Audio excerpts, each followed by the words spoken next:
नमस्कार, स्वागत है आपका द फोर्थ स्टेट यूट्यूब मंच पर। मेरा नाम है रविंद्र सिंह शुरा। ज्ञानेश कुमार मुख्य चुनाव आयुक्त चारों तरफ से घिरते हुए साफ दिखाई दे रहे हैं। उनके खिलाफ जिस तरीके से राहुल गांधी ने हरियाणा में विधानसभा चुनाव के दौरान 25 लाख वोटों की चोरी का आरोप लगाया है, उसके बाद वो लगातार बैकफुट पर हैं। राहुल गांधी 3 प्रेस कॉन्फ्रेंस कर चुके हैं, लेकिन पहली बार ऐसा हुआ है जब इलेक्शन कमीशन ने उनका कोई जवाब नहीं दिया। खैर, दूसरा, उन्होंने देशव्यापी जो एसआईआर की शुरुआत करने की बात कही है, उसके लिए एक प्रेस कॉन्फ्रेंस की गई थी। बताया गया था कि पहले फेज में 12 जो प्रदेश और केंद्र शासित प्रदेश हैं, उनमें एसआईआर की प्रक्रिया शुरू की जाएगी। तो उसके बाद ये मामला अब गर्मा गया है, और इतना गर्मा गया है कि मामला अब सुप्रीम कोर्ट में मेंशनिंग के लिए आया। सुप्रीम कोर्ट में हियरिंग के लिए आया, और दूसरा मामला सुप्रीम कोर्ट में मेंशनिंग के लिए आया। हियरिंग और मेंशनिंग, इन दोनों की कहानी मैं आपको बताता हूँ। कोर्ट ने सख्ताई से कहा, हम इस मामले को तुरंत सुनेंगे। तुरंत। तुरंत का मतलब है 11 नवंबर को। भाई, सैटरडे संडे है, बीच में छुट्टी है, तो 11 नवंबर को इस मामले को सुना जाएगा। अब है क्या कहानी, ये सुनाता हूं। देश भर में एसआईआर के लिए तो आपको पता ही है कि कहानी चल रही है। हुआ यूं कि सुप्रीम कोर्ट में, अब जानते हैं कि जो डीएमके के नेता हैं, स्टेलिन, जो मुख्यमंत्री भी हैं, वो कोर्ट गए हैं और उन्होंने कहा कि भाई एसआईआर नहीं होनी चाहिए। तो एसआईआर के खिलाफ वो लोग चले गए हैं सुप्रीम कोर्ट। अब क्या हुआ कि सुप्रीम कोर्ट में जब ये हियरिंग चल रही थी, तो प्रशांत भूषण ने मुद्दा उठाया। खैर, मैं आपको पूरी बात समझाता हूँ, शुरू से बताता हूँ। पूरे भारत में मतदाता सूची का जो एसआईआर करने का फैसला चुनाव आयोग ने लिया है, अब इस फैसले के खिलाफ आवाजें उठने लगी हैं। यही नहीं, मामला अब जानते हैं सुप्रीम कोर्ट पहुंच चुका है। देश भर में एसआईआर कराने के लिए चुनाव आयोग के फैसले को चुनौती देने वाली याचिकाओं पर, सब याचिकाओं पर, सारी जो याचिकाएं हैं, 11 नवंबर को सुप्रीम कोर्ट इस पर सुनवाई करेगा। कोर्ट ने शुक्रवार को सुनवाई के संबंध में सहमति जता दी।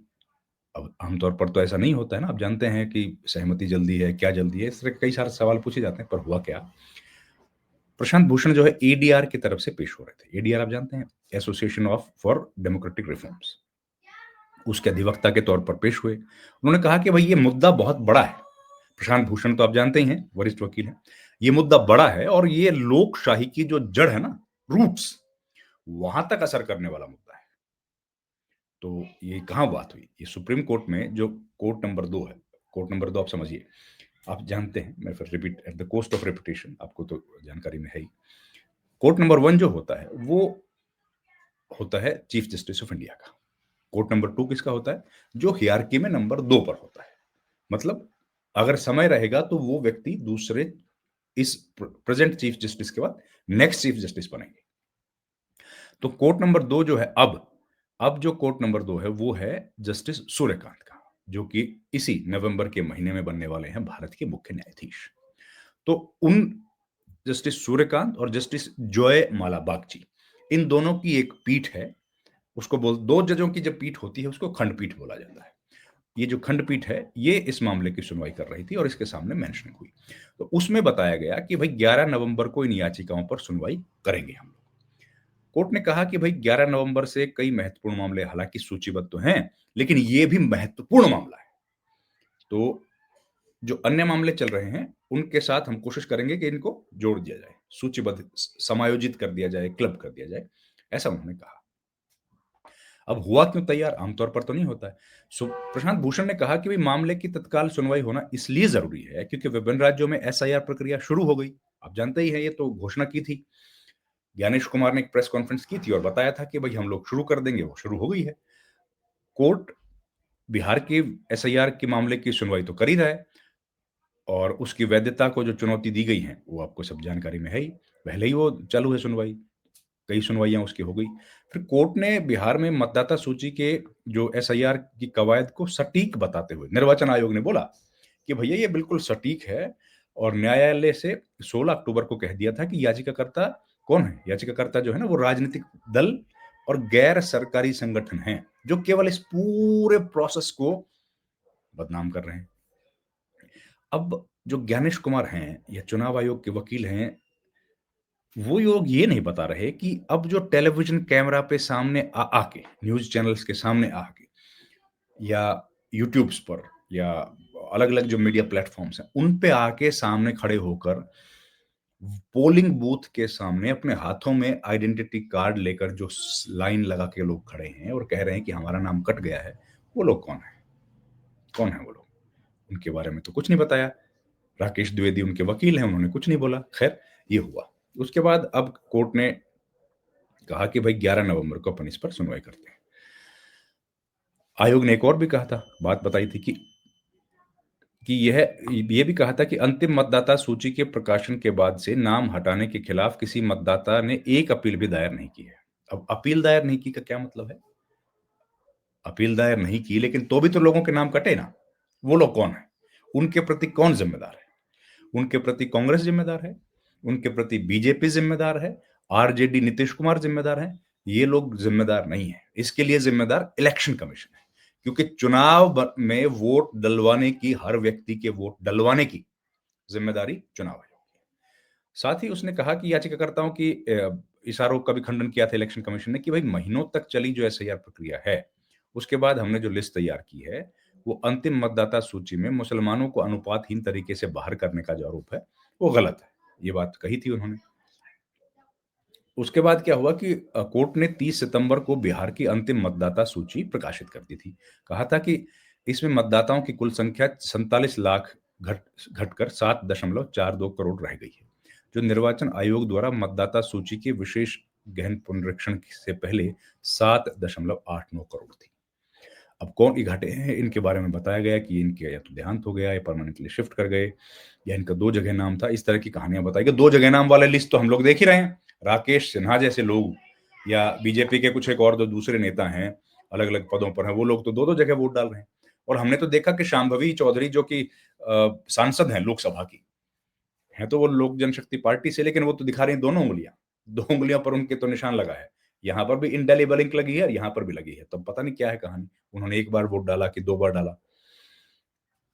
तो उस पर फिर ये बताया गया कि जो अंतिम संख्या है, 1 अगस्त को जारी की गई मसौदा सूची में दर्ज 7.24 करोड़ मतदाताओं से 17.87 लाख अधिक है।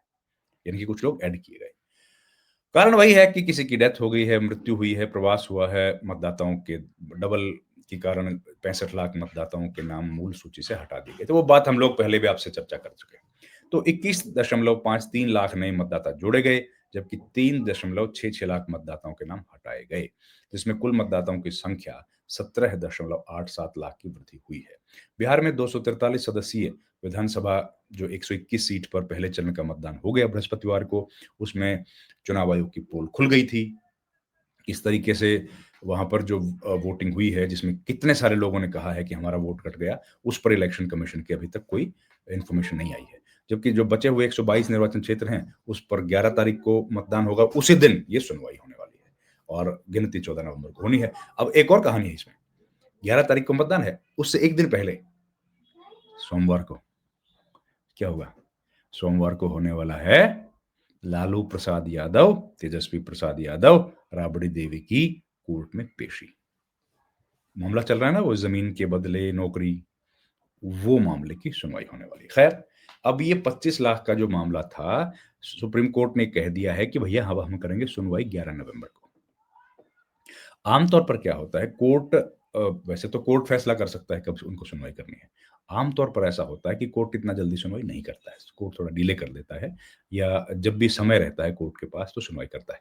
पर इस मामले की सुनवाई कोर्ट ने कहा है कि हम लोग तुरंत करेंगे। अब तुरंत करने का मतलब है कि इसलिए भी ज़रूरी है क्योंकि नवंबर का महीना हम लोग अब हैं, और दिसंबर, जनवरी, बस 2 महीने में, जनवरी के महीने में किसी भी दिन चुनाव आयोग प्रेस कॉन्फ्रेंस करेगा, और बहुत हुआ तो फरवरी में प्रेस कॉन्फ्रेंस करेगा और बता देगा कि फलां तारीख को असेंबली इलेक्शंस घोषित। कौन सी, कब करेगा ये? कौन-कौन से स्टेट्स के इलेक्शन होंगे? बंगाल, आसाम, तमिलनाडु, केरला, पुडुचेरी। और इसमें खास बात एक और है, आसाम के लिए अभी तक एसआईआर प्रक्रिया शुरू करने की बात चुनाव आयोग ने नहीं कही है। इलेक्शन कमीशन ने बोला है कि अभी हम वो लोग शुरू नहीं करेंगे। क्यों? कि वहां पर एनआरसी चल रहा है। ये तर्क दिया है। खैर, जो है इलेक्शन कमीशन तो कुछ भी कर सकता है, कुछ भी कह सकता है और कर ही रहा है, कुछ भी कह ही रहा है। बाकी तो सुप्रीम कोर्ट की निगरानी में मामला है, जो सुप्रीम कोर्ट तय करेगा वो अंतिम है, फैसला है, फाइनल है। इस वीडियो में इतना ही। आपसे रिक्वेस्ट है हमारे चैनल को प्लीज़ जॉइन कीजिए जिससे हमारे आर्थिक सहायता हो। आपसे रिक्वेस्ट है हमारे चैनल को लाइक, शेयर और सब्सक्राइब ज़रूर कीजिए। आपका बहुत-बहुत धन्यवाद। Thank you very much. नमस्कार।